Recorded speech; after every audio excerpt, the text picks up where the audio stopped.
So today my guest is Linda Hutchins. Thank you for joining. I appreciate it. Linda owns LMH Solutions, a division of LMH Realty.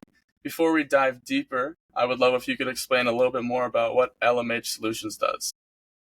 Sure. Well, LMH Solutions is a part of LMH Realty, and the bigger umbrella company is a general real estate company, and we specialize in residential real estate as well as support services for home builders on site in their model communities. We also do staffing for builders. We do all of the normal residential brokerage activities in real estate and the Northeast Florida area.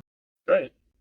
Awesome. And can you share a little bit more about your personal role and how that fits into the bigger picture at LMH Solutions? Yeah. Well, I actually started off my career as a school teacher. Really? I was a high school English literature teacher and I loved it, but I ended up working three other jobs just to pay the rent. And unfortunately, that's kind of the way it is with teachers not being able to earn a whole lot. And I wanted to do things, and I wanted them. And a fellow teacher that I worked with was married to a builder who was part of a large national corporation, and he was going to start a company on his own and asked if I would join him in sales. So I did, and that was in 1978. And I can't believe that all this time has gone by, and I love this business. I think it's a great, exciting business.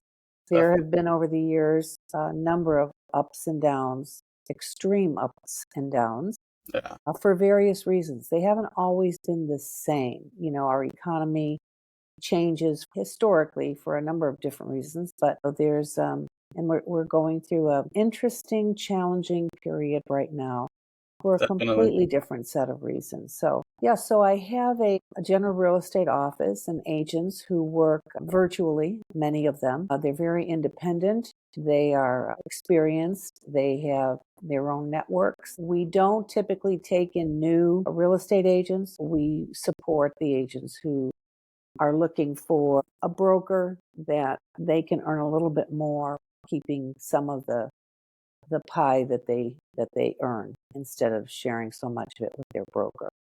And we've Awesome. done that since 2009, and it's worked very well.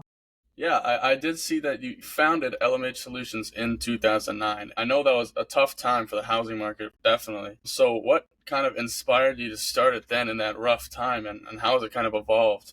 That is such a great question. And it was the rough time that actually was the impetus for starting LMH because of all of the ups and downs over my career and various companies that I worked for. I wanted to find a business model that would be productive in good times and in bad. And if you're in this business, good times and bad times aren't a matter of if, they're a matter of when. And given that, I developed a business model that would produce and support builders when they were having a difficult time keeping salespeople and keeping product moving and inventory. So part of it was consultation, part of it was sales support. And then the brokerage side, of course, is always good when the times are good. So we can kind of, diversify to cover all of our bases. Yeah, that's great. I definitely agree. I mean, real estate is, in my opinion, it's a foolproof industry. It's always going to be there. People are always going to need homes, always going to need offices. So I think it's an amazing industry for sure. Yeah, and you know what? It's a limited supply. Yeah, exactly. Yeah. As they say, they're not making any more of it. Yeah, So you just want to really keep your ear to the ground and take advantage of opportunities as they present themselves, and not take anything for granted either. definitely.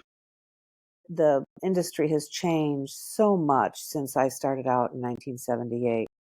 Just think about it. There were no cell phones. There was no internet. Hard to get your head around that, right? Yeah, yeah, seriously. It's a whole different level of communication, definitely. Right. What would a typical day look like for you in your business? What kind of operations are you doing? How are you running this business? Yeah, great question. So right now, I'm spending a lot of time in a new location that we've been in for about 2.5 years, but it's in the urban part of Jacksonville, and so we have a lot of visibility. And my agents are here. It's a smaller office, but it has great 24/7 visibility. And the reason I say 24/7, we don't work in the middle of the night, but we have something called a window vision system, which is a system that was created by a company called Touchpoint. They're out of your neck of the woods up north. But because my physical brick and mortar office is in this very, very visible location in an urban core, I wanted to have a system that people could walk up and research properties and contact agents in the middle of the night if that's what they wanted to do. So the system it's an outside window display system.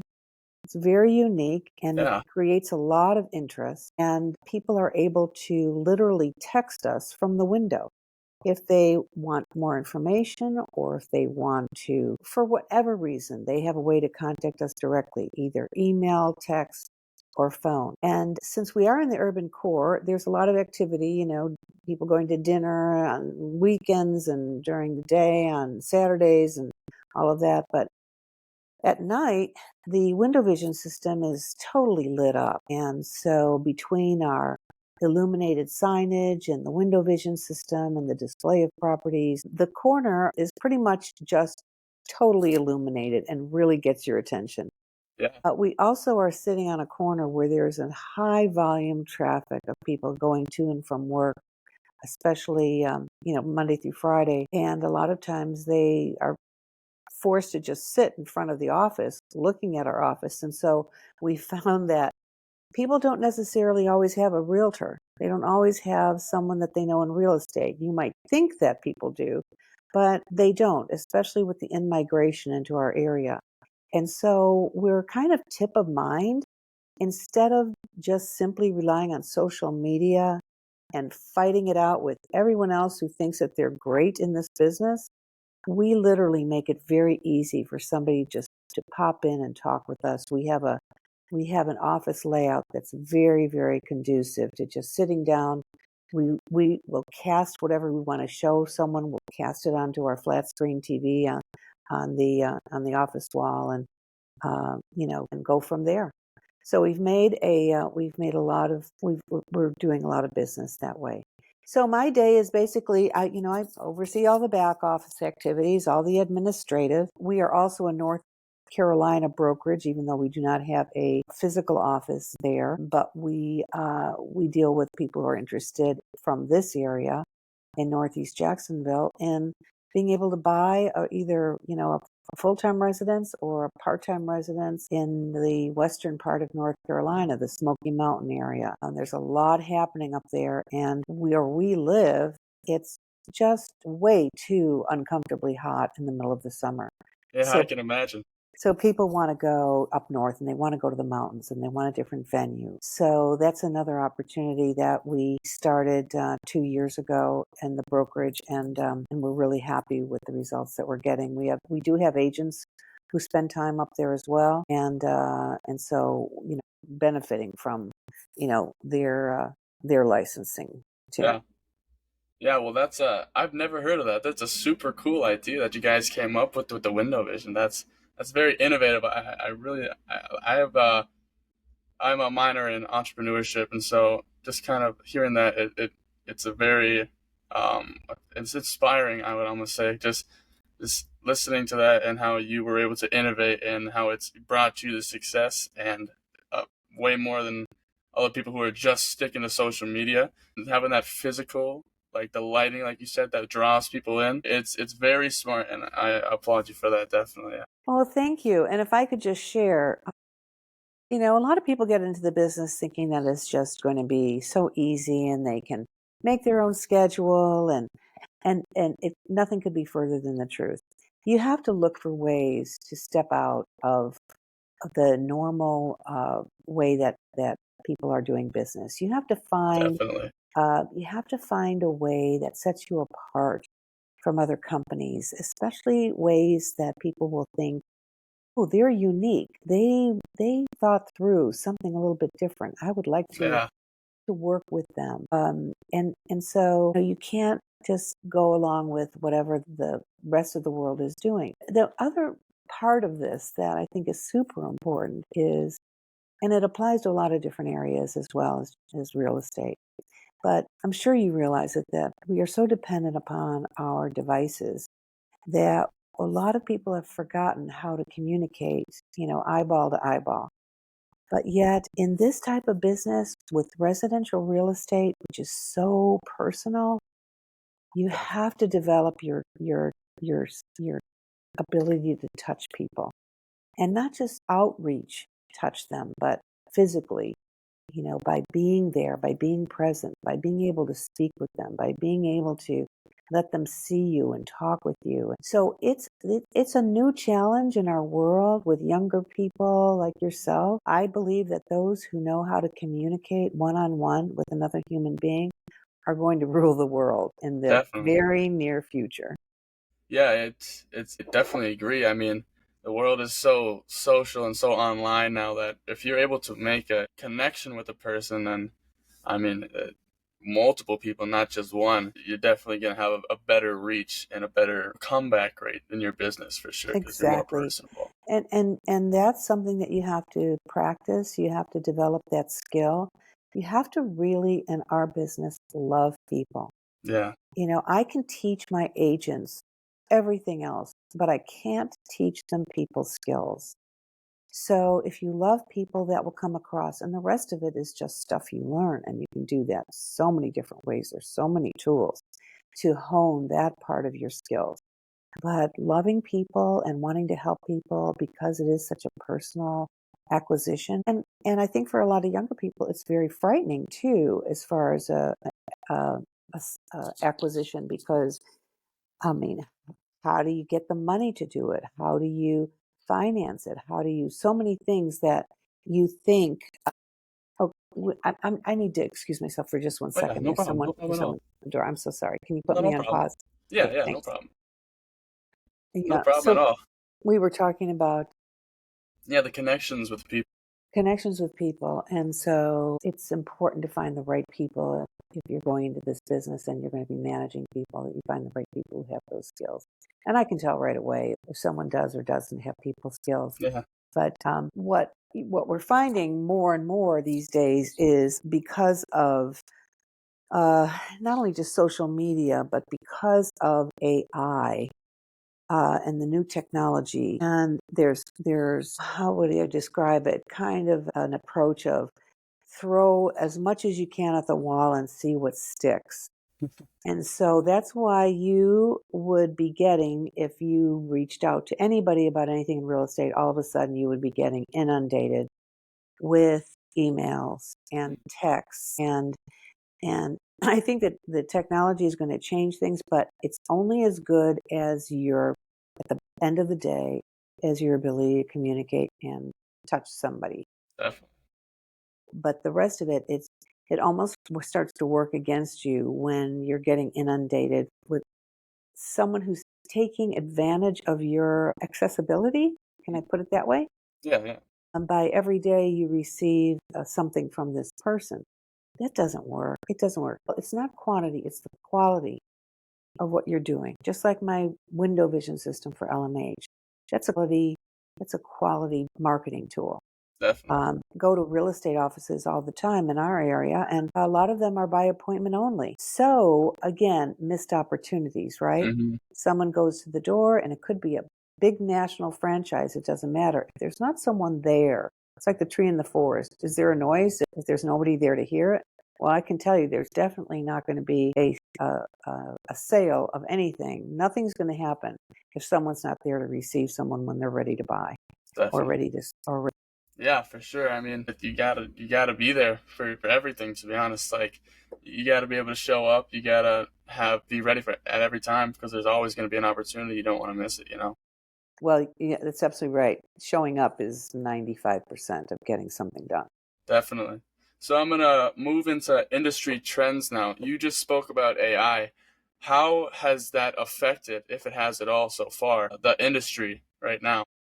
We've just, I think we're at the tip of the iceberg. The biggest trend and use of AI in our business is being able to manage data and leads. I have personally had conversations with a virtual agent to test out AI from the receiving end.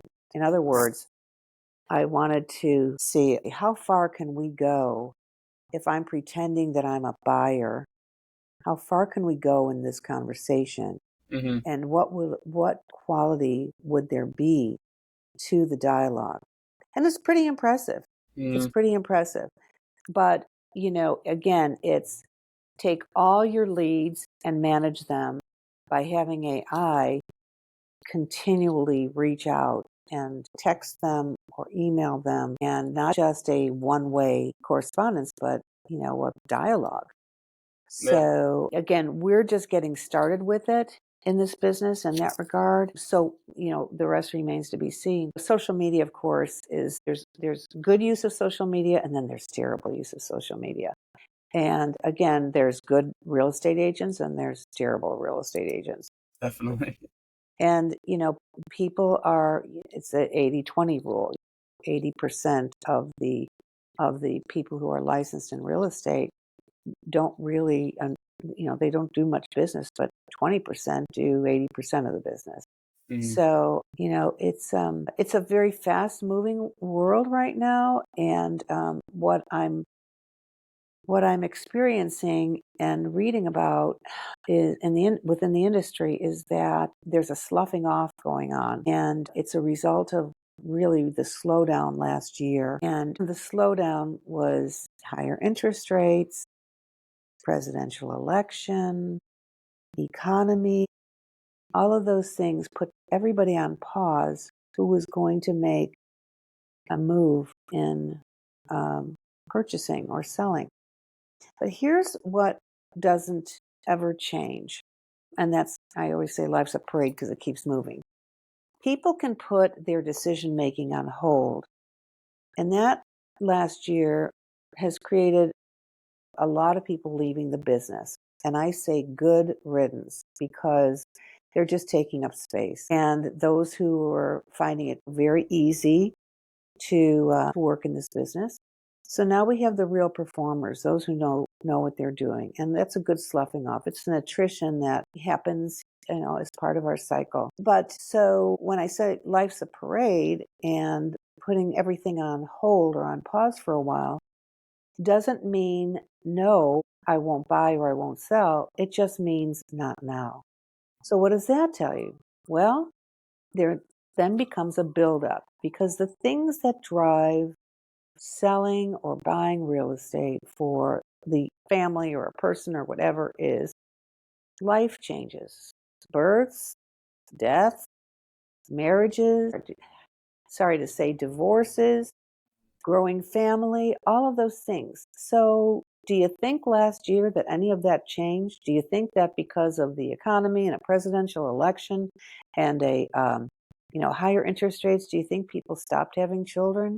Did people stop getting divorced? Did they stop getting married? Did they stop dying? No, but definitely those not. are all the things that drive a transaction. They really do. So by putting it on pause, it just means that it was no last year. No, I mean, it was not now last year, not no. And so the longer you put it off, the more the buildup happens. So I think we're already starting to see signs in certain geographic areas of things loosening up and there being more activity.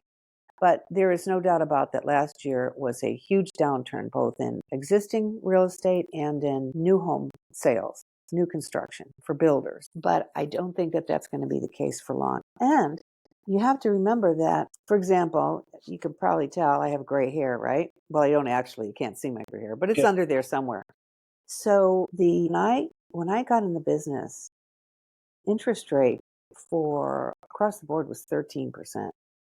When I purchased my first home in 1980, was my mortgage rate was 15.75%, and I still bought. Why? Because I was married and I had a little baby and I wanted a house, and I thought, okay, I'll bite the bullet. I'll make these payments. You know, you're not you're not committed to that rate forever. You can always refinance. But what I'm trying to get at is if there were real estate was selling, even though a little less, but it was still product was still moving when interest rates were 18%. What is, 6% now? People have gotten used to, I think they're settling in on that rate. Yeah. We had a 3 to 4% for a couple years, and that was wild, but it wasn't normal. It just wasn't normal.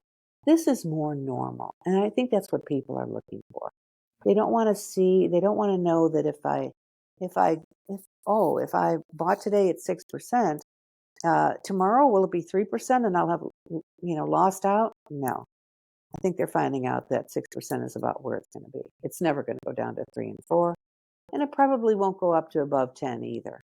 So they say, marry the house and date the rate. And that's what that means. Because you can always, break up with your boyfriend, girlfriend. It's much harder to break up when you're married. Yeah. So, you can go back in and refinance Mhm. and take advantage of. And there's adjustable product out there too. So it's all very doable. But you need to be working with someone who, again, goes back to the things we talked about that makes for us to be this business to be exciting and productive. And that is somebody who has the experience, but has the people skills and you can relate to. Definitely. Yeah, I agree 100%. So, going into the current state of the business, your business model is performance based, meaning builders or realtors who only, excuse me, when they sell their homes, they get whatever it is they make. How has that approach helped LMH Solutions build trust with clients? So I'm not sure I understand the question. How my agents get paid produce trust with the client? Yeah, sorry. Let me restate that. I kind of was a little choppy. So your business model is performance based. So how does that build with the real estate agent trust with them instead of not the clients? I apologize. But how has that approach helped LMH Solutions build rapport with their realtors and continue to do business? I see. So as I said, we bring on board experienced agents, and we have a 100% commission based program. And the agents pay LMH a transaction fee. And so we are profitable due to volume. And we also, because we are paying the 100% based upon the agents being experienced, that having experienced agents is what gives our clients trust in us because they're dealing with probably the best of the best. And we're really proud of that. Yeah. Yeah, that's great. I mean, just having those realtors at disposal and to work with you, it definitely gives you more opportunities to have clients that want to buy from you for sure. Right. There are a number of, and over the last few years, a number of real estate companies, especially in Florida, that have just popped up out of the woodwork, and they are offer agents, new agents, tremendous commission amounts. But really, if you don't have the support and the knowledge of a good broker who will be there for you and make sure that you're getting the right education and that your every transaction that you have support and knowledge from your broker, it's just not going to work out. These other companies, I think that there's insurance that a broker has to buy that protects them from any lawsuits that anyone in the public might have if they were harmed. And I would assume that they're paying out on a lot of those premiums, you know? So we don't have that. We don't have any of that. I'm very much aware of what my agents are doing and who they're working with and, following it through to its conclusion. Yeah. So we're a boutique company, and we have been, and I like it that way. I've had so many solicitations from large franchises to partner with LMH, and I don't think it would be a good outcome. We would lose what makes us special, Yeah. and that just isn't what I'm about. So Yeah, totally. Keeping it small and keeping it like high quality is definitely something that stands out compared exactly, to other people. yeah. So, what are some of the industry challenges that you have been facing recently in your company? Well, as far as the industry challenges, it kind of goes back to what I was just talking about with the downturn last year and the expectation from many agents that we're going to be doing more than we did before. The biggest challenge is always being able to attract experienced, quality agents. So many people want to be a part of LMH, but I can't take them.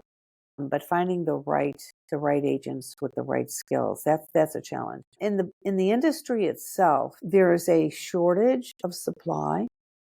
The product that was on the market and existing was, how can I say, it was kind of stuck at a higher than market value for a while. Yeah. And that's because there was that run up when the interest rates were 3 and 4%.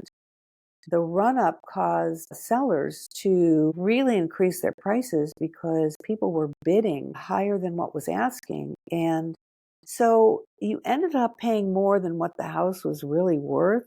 Hmm. And in addition to that, you had a property that was financed at 3 or 4%. Now, what are you going to do? You're going to sell your house. You'll be upside down if you did a normal, conventional loan Yeah. of 95%. You're going to be upside down because you can't get what you owe. And what you buy is going to be at a higher interest rate. So your payments are going to be more. So that caused a lot of slowdown. But I think we're starting to work out of that because um, you know, they don't want to stay in their same home. They want to move. They have to move in a lot of cases. So they're finding ways around that. And a lot of it is the creative financing. And, thank goodness for that. When interest rates are 3 and 4%, those were fixed rates, 30-year fixed rates. Well, who stays in their house for 30 years? So now they're getting, used to the fact that I can get a 7-year adjustable at a much lower rate and, kind of ease the pain. Yeah. And then sellers are starting to become more reasonable and realistic with what they're asking for their properties. And good listing agents will help them with that. But the Totally. properties that aren't, I can cut to the chase and just tell you this: everything will sell at some price. Hmm. Finding that sweet spot may take a while. Unrealistic sellers they'll go through the misery. And I'll give you a little secret. If you list your home and it doesn't sell in the first 60 days, what are you going to do? Probably going to reduce the price, right? So let's say now you're on the shopping end and you're shopping for a home and you see that it was on the market for 60 days and the price has been lowered. What are you going to do as a buyer? You're going to make a low offer Yeah. because you're going to think that the Low ball. seller is desperate. So you just have to apply that when you start off in business with buyers and sellers. Number one, if you're working with a seller, you want to make sure that you're advising them what a realistic, I call it the 60-day price, Hmm. which means that this is what the market will bear within 60 days. Because Mr. or Mrs. Seller, after 60 days, you're going to have to take a lot less because no one wants a property that no one else wants. And the assumption is if it's been on the market and it's been tested and no one has bought it, there must be something wrong. So Yeah. that, and there might not be, but it all starts out with listing agents who want to list a property at a higher price in order to get the listing. Hmm. That makes no sense to me from a business perspective. Why do I want to take on something that's going to fail? Why do I want to take on something that's going to make the seller unhappy when they have to start reducing their price? So, and you can imagine, we will advise, but we can't force a seller to list at the lower price. So, but what we do is we'll say, here's where it needs to be. If you want it to be higher, you'll need to have someone else sell it for you, because we pride ourselves on being successful, and we don't want to have the lowest price. We want to have the right price. So high price will get you, probably you'll end up selling it for lower than you would have had you listed it at what we recommended it to begin with. Does Yeah. that make sense? Yeah, it does. It kind of goes back to what you were saying about quality over quantity. Yes, Yeah, for exactly. sure. So now I know we kind of had to go a little quickly. So I'm going to move on to your future goals, and I have one last question for you. So where do you see LMH Solutions heading in the next 6 to 12 months? So we are right in the process right now of recruiting. We are really trying to tap into what we think is not just for the next 6 to 12 months, but we really think that despite what you're hearing on the news and whatever, we really think that the next couple of years are going to be a great time for doing business in the United States, and Yeah, especially in real estate. definitely. We believe that. Again, this is my first rodeo. I think that all of the right factors are in place. And so we are going to grab as much opportunity as we possibly can. So we're in the process of recruiting our experienced agents, Hmm. and being able to make sure that we can offer them more opportunity. And just our location and our window vision system, just that alone is something that no one else in town can offer. So yeah, and so that's pretty much what we're focused on in the next 6 to 12 months, is just increasing our business through our increased agents, and then exponentially the overall business will increase by having more experienced agents who are out there producing. Definitely. Yeah, totally. So if All anyone right. out there wants to move to beautiful Northeast Florida and work in real estate, they need to contact me. Yeah, hit her up. Definitely. And then I have one final question that I do on every one of my podcasts. What has been the most impactful book that you have read in your career? Probably. Are you asking if it has to relate to real estate? It can be financial, mindset, real estate, any sort of book at all that's helped you on your journey. There's so many good books, but the most influential book of my life that catapulted me in everything I did, and especially in this business, is Ayn Rand's Atlas Shrugged. So it's all about, if you're not familiar with her, she was she was Russian. This was before World War II, and her philosophy was that money is the root of all good.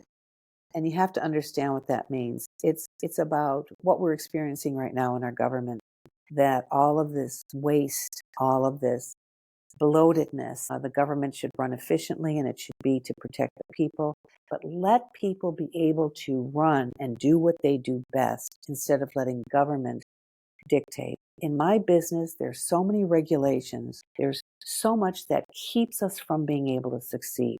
But if you read Atlas Shrugged, it's the story of what happens when the, the basic collapse of the world, when it just becomes too much. So it's very interesting. It's also, you may have heard the book, The Fountainhead, same author, shorter version. One has to do with architecture, the other has to do with railroad. But, great books. I recommend it. I read it when I was 17, and there's never anything other than the Bible that was Yeah, more of an influence for me in my definitely. life. Yeah, great, awesome. Well, I appreciate you for hopping on the podcast, taking the time out of the day with Yeah, me. And I was very, very glad to dive into your business with you. So thank you very much. you're welcome. Thank you so much. It's been fun.